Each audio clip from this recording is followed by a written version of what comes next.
Bienvenue sur ce débat de la mi-journée. Nous parlons aujourd'hui des défis de la gouvernance dans la nouvelle République gabonaise, la 5e officiellement, qui commence dès l'investiture du nouveau président Brice Clotaire Oligui Nguema. Et pour en parler, je reçois sur ce plateau M. Francis Edgar Simamba, analyste politique, et M. Axel Kombila, sociologue politique. Bonjour à vous, messieurs. Bonjour. Bonjour. Et M. Edgar Simamba, selon vous, quels sont les plus grands défis de la gouvernance à venir pour les autorités de la 5e République? Bon, mais pour aller au pas de course, je tiens déjà à remercier Gabon 24. C'est toujours un privilège pour moi d'être ici, parce que vous devez le savoir, lorsque vous invitez les spécialistes à vos émissions, c'est pour permettre de donner des clés de lecture, d'accord, aux citoyens, de se forger eux-mêmes leur propre analyse. Donc, c'est toujours un réel plaisir. Bon, pour tout de suite répondre à votre question, je dirais que les défis pour la gouvernance, d'accord, pour l'entrée à la 5e République, il y en a 5. Je vais rapidement les citer. De mon point de vue, le tout premier, c'est la consolidation institutionnelle qui passe par la refondation juridique, fonctionnaire de l'État. Il faut restaurer l'autorité de l'État, mais également plus d'indépendance pour la justice. Le deuxième aspect qui me paraît aussi important, c'est surtout la lutte contre la corruption. D'accord ? Il faut mettre en place cette culture de la transparence dans la gestion des deniers publics, mais également traquer tous ces criminels financiers. Le troisième défi, de mon point de vue, porte sur la réconciliation nationale. Il faut véritablement un pacte républicain fondé sur le dialogue permanent.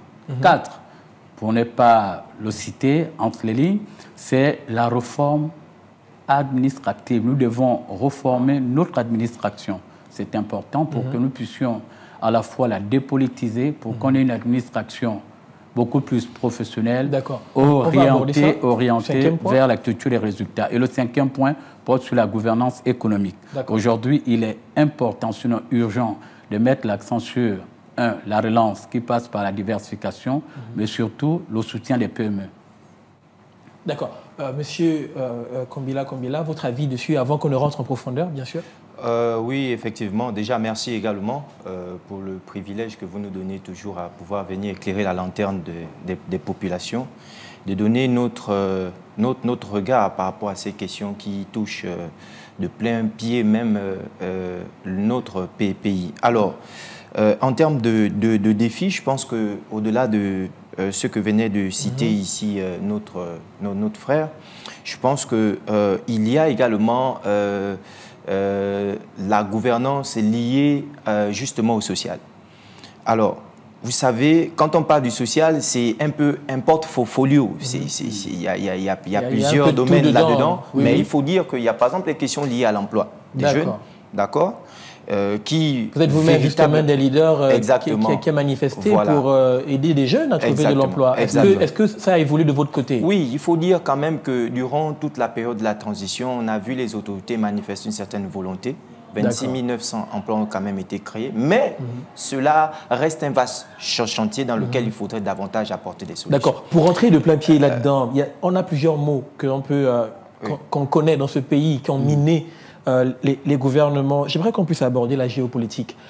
Selon vous, avec vous toujours, M. Kombila, comment est-ce qu'on peut concilier géopolitique et bonne gouvernance en 2025 alors qu'on rentre dans la 5e République? J'ai un exemple ici. On a le cas d'un ministre de la Transition qui a été récemment attaqué par les ressortissants de sa localité au sud du pays sans vouloir forcément les citer. Ils ont demandé qu'elle soit retirée du gouvernement parce qu'elle ne représentait pas les intérêts de leur localité. Donc il s'agit d'un gouvernement potentiellement où ce seraient des intérêts tribaux et pas des intérêts, on va dire, socio-politico-administratifs qui seraient mis en avant. Comment est-ce qu'on peut gérer ça? Bon, il faudrait d'abord commencer par expliquer aux populations ce que c'est que la géopolitique. En effet. La géopolitique, au sens de la gouvernance du feu Omar Bongo, c'est simplement une gouvernance qui est basée sur le partage politico-administratif en fonction des origines régionalo-ethniques. Alors, effectivement, il faut dire que la population gabonaise a pris un peu plus de maturité et elle aspire à un mieux-être social. Donc, elle aimerait voir des gouvernants qui puissent porter sur la table du débat public leurs intérêts. Et donc, tout gouvernant qui n'arrive pas à pouvoir justement faire la promotion des besoins des populations, ben, automatiquement, il est... Avez-vous lu le document en question? Le document de ces ressortissants? Non, mais vous savez... Ce qui était mis en avant dans le document, ce n'était pas les capacités justement intellectuelles du ministre, mais c'était le fait qu'elle était de telle ou de telle origine. C'était l'origine qui était mise en avant dans ce document. Mais ça aussi, vous savez, au-delà... Est-ce que c'est comme ça qu'on a gouverné? Non, non, parce que effectivement, c'est d'ailleurs dans ce cadre-là que s'inscrit le chef de l'État. Pourquoi? Parce que désormais, on va avoir des représentants du peuple nationaux. C'est-à-dire que tu ne seras plus simplement député de ta région, mais tu seras député national. Et donc, sur cette base-là, on peut dire qu'il faudrait passer cette cassure qui consiste à pouvoir se limiter simplement aux frontières ethniques ou régionales. Monsieur Simamba, votre avis sur le sujet? Bon, mais déjà, moi je vais enfoncer le clou. On a parlé tout à l'heure de quels sont les défis de gouvernance pour entrer dans la Ve République. L'autre aspect également que mon frère et moi, nous avons souligné en filigrane, même si on n'a pas voulu le citer, c'est la révolution mentale. Il faut ce changement de paradigme. En plein 21e siècle, voir de population d'une contrée ou d'une localité du Gabon brandir, quels que soient les arguments. Vous devez savoir que on ne force pas un chef de l'État. Il a lui-même, selon son pouvoir discrétionnaire, de choisir qui faire confiance et qui travailler avec. Bon, pour revenir sur effectivement ce changement de paradigme, oui, aujourd'hui, nous sommes pour une géopolitique qualitative. Mais vous devez savoir que la géopolitique qualitative, ça veut dire quoi? Cette géopolitique qualitative voudrait dire que, déjà, il faut choisir des personnes sur la base de la compétence, le mérite, et surtout les états de service, d'accord, pour accompagner le chef de l'État durant ce septennat. Est-ce que les peuples seront d'accord avec ça? Est-ce que les populations seront d'accord avec ça? Mais les populations seront d'accord avec ça. Vous devez savoir que la géopolitique a toujours constitué un facteur d'unité nationale, parce que ça contribue au jeu d'équilibre, d'accord? Parce que si on se base uniquement sur le facteur de la compétence, le mérite et les états de service, je suis fort et certain qu'il y a certaines localités qui peuvent être oubliées. Il faut tenir compte du jeu des équilibres. Maintenant, ce qu'il faut dire, c'est vrai, même le score avec lequel le président élu a gagné, 94,85%, en filigrane. Ça voudrait dire que les attentes de population sont nombreuses, mais que cette population fasse également preuve de patience, d'humilité et non mettre la pression indirecte sur le chef de l'État. Donc il faudrait peut-être un peu de pédagogie aussi envers les populations pour qu'elles comprennent que les choses ont changé. Il faudrait plus de sensibilisation. Il faudrait que d'autres acteurs tels que la société civile et autres et les médias qu'ils fassent leur travail pour justement transformer le logiciel. Mais M. Kombila, que dire de la gabegie financière? Parce qu'on a avancé au pas de course. On a vu des ministres avec des centaines de millions dans les maisons. On a vu des régies financières qui étaient mal gérées. On parle de défis de la gouvernance. Que pensez-vous de cet aspect? Mais justement, c'est ce qui a gangrené d'ailleurs la gouvernance du régime déchu, parce que la corruption, le manque de transparence... Comment on arrive à séparer l'État de la gestion financière? Mais vous savez, c'est parce que... Dans les pays comme l'Angleterre, c'est vraiment séparé. Il y a une séparation entre ce que le ministre peut avoir et ce qu'il peut prendre. Comment est-ce qu'on fait la séparation? Tout part de la conception et la perception qu'on a de l'État. D'accord. Lorsqu'on a une gestion néopatrimonialisme qui consiste à confondre les aspects publics avec les aspects privés. Vous comprenez que quelqu'un qui a été nommé à un poste de direction va penser qu'il est là dans son entreprise où il peut effectuer. Et c'est pourquoi il faudrait que les différents gestionnaires des affaires publiques puissent être soumis à une culture de redevabilité. Il faudrait qu'ils puissent rendre des comptes. Il faudrait que la transparence dans la gestion des affaires publiques puisse... C'est pourquoi, justement, il faudrait que le Parlement, parce que c'est ça, le Parlement a pour mission de contrôler l'action de l'État, voter l'impôt, évaluer les politiques publiques. Il faudrait que les parlementaires fassent leur travail. Il faudrait... Un Parlement indépendant et puissant. Un Parlement indépendant et puissant. Il faudrait qu'eux-mêmes, ils soient autonomes et qu'ils comprennent l'enjeu de leur mission. C'est très important. Oui. Mais pour renchérir sur les propos de mon frère Kombila, effectivement, vous devez savoir que nous, en tant que spécialistes, quand nous donnons des avis, ce sont des avis motivés, mais nous sommes également un outil d'aide à la décision. En effet. Ce qu'il faut dire, il faut déjà également aussi réduire les inégalités. D'accord? Je vais prendre un cas simple, pratique.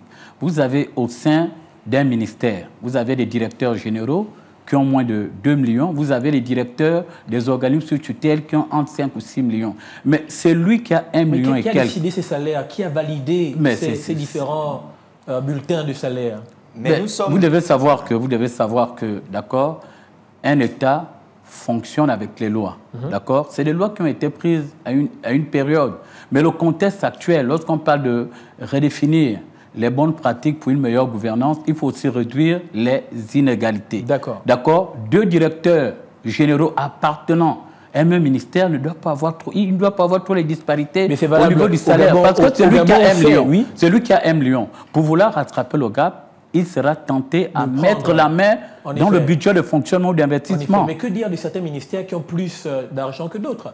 On sait qu'il y a certains ministères ici au Gabon où un directeur, comparé à notre directeur de son ministère, avait 2-3 fois plus de salaire. Est-ce que c'est pas bon, déjà, monsieur, j'appelle, nous tous, on appelle de tous nos voeux déjà à beaucoup plus d'équité, d'accord? Plus d'équité de responsabilité et dire aux futurs gérants des affaires publiques, donc tous qui vont bénéficier de la confiance du président de la République, qui ne doivent pas confondre bien de l'État au bien privé. D'accord, touchons la décentralisation. On va avancer, M. Kombila. C'est un élément très important de ce que le président Oligui Nguema, qui va être investi là demain, a mis en avant depuis la campagne. Et c'est déjà même, avec certains décrets, ça a déjà commencé, on va dire. Est-ce que le pays est prêt? Parce que qui dit décentralisation dit, on va dire, démocratisation de la richesse publique. On sait qu'il y a certaines localités de ce pays qui ont été oubliées quasiment. Est-ce qu'on est prêt à laisser les localités comme Port-Gentil, les localités comme Franceville profiter directement de ce qu'elles produisent sur leur territoire? Il faut donner aux collectivités locales leur autonomie. Et l'autonomie passe justement On est prêt pour ça? L'autonomie financière. Mais je pense, vous savez, nous sommes dans une construction. Et la construction suppose que il y a des étapes. Nous sommes en train de rentrer dans la Ve République. Et effectivement, la Ve République suppose un certain nombre de critères, et dont la décentralisation. Et quand on parle de décentralisation, il y a l'autonomie budgétaire. Et nous nous réjouissons de ce qu'effectivement, dans la nouvelle constitution, il y a cet aspect-là qui a été intégré. Maintenant, il ne faudrait pas qu'on s'arrête juste au texte. Il faut aller dans les faits, dans la pratique, parce que c'est souvent là où nous avons souvent péché. Voilà. Donc, il faudrait effectivement qu'il y ait cette séparation entre l'État central et l'État décentralisé, mais que là-bas également... Beaucoup de séparation dont on aura besoin dans la Ve République. Il faudra vraiment qu'il y ait un distinguo. Mais vous savez, la construction de l'État, l'État c'est une machine qui fonctionne à partir d'un certain nombre de technologies, de normes. Si vous voulez que cette machine-là puisse fonctionner, il faut lui donner toutes ces lettres de noblesse. D'accord, M. Simamba. Bon, me dire que nous tous, on dit oui à la décentralisation, mais à condition qu'il y ait plus de responsabilité et de prise de conscience des futurs acteurs, ceux qui vont mener... Non, les acteurs qui vont mener... qui vont se charger de la mise en œuvre de cette décentralisation. Ça peut être les maires, les présidents de conseil, pour éviter une énième fois la gabegie financière. Donc, il faut que l'État central mette en place des mécanismes solides de contrôle des finances publiques. Accepter aussi le fait que, parce que dans ce pays, nous sommes Gabonais sur ce plateau, on doit se dire la vérité. Dans ce pays, on sait que parfois voir l'autre devenir riche a été un certain problème. Est-ce qu'on est prêt à accepter que des personnes qui ne soient pas de la même obédience, de la même ethnie, de la même famille, de la même loge, soient prêts à pouvoir justement devenir riches? Pour que le Gabon devienne prospère, il faut qu'il y ait plus de riches, plus de richesse. Mais justement, il faudrait une équité, c'est-à-dire une répartition de la richesse publique. Les entrepreneurs dans les provinces doivent avoir aussi droit au marché. Il le faut, parce que déjà, on a parlé de la gouvernance économique. Mais la gouvernance économique suppose de pouvoir donner une autonomie dans les secteurs comme l'entrepreneuriat et autres. Mais je voudrais dire ceci, monsieur Kombila. Alors, vous voyez, nous sommes en train d'aller quelque part. Mais si nous voulons véritablement faire la traversée, il faudrait qu'on se dépouille de nos anciens démons. D'accord. Je vais les appeler comme ça. Alors, il faudrait que désormais, l'accès aux postes de décision l'accès, que ce soit dans les instances décisionnelles ou administratives, etc., etc., il faudrait que ce soit fait sur la base de l'équité, de la base de la compétence, sur la base de la transparence. Parce que c'est justement ce qui a toujours fait en sorte que, bon, aujourd'hui, on en soit là et qu'on est en train, malheureusement, de supporter toutes ces conséquences-là. Et c'est le bas peuple qui en souffre. Donc, il faudrait que l'État soit conduit de façon à ce qu'il n'y ait plus des Gabonais d'une certaine catégorie et le fameux 1% qui bénéficie, c'est justement 99% qui subissent.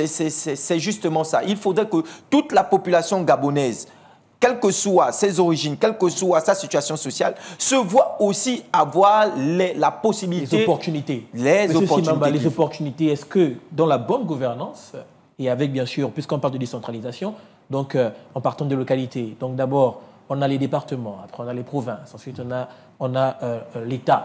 Est-ce qu'on peut espérer qu'il y ait justement une forme de délégation des opportunités de réussir jusqu'au plus bas?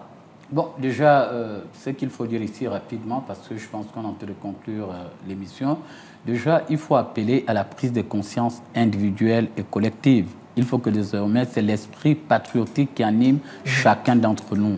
Nous devons tuer les démons qui ont longtemps retardé ces pays. La haine, la division, la rancœur, l'hypocrisie, le tribalisme, pour que tous ensemble, nous puissions nous mettre en ordre de bataille pour inverser la courbe. D'accord, un dernier point. Excusez-moi, il nous reste 2 minutes. Vraiment désolé, M. Simamba, vous allez continuer à parler. On parle aussi de souveraineté des richesses, les richesses naturelles et les richesses territoriales.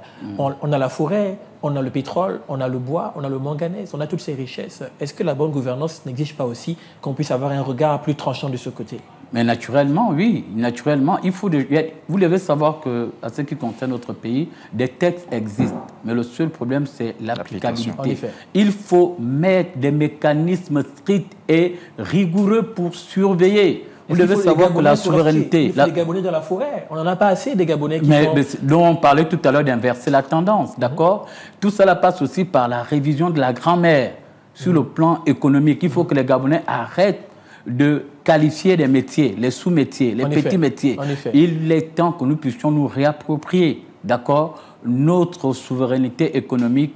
Mais ça passe également par l'accompagnement de l'État pour qu'on ait des véritables champions.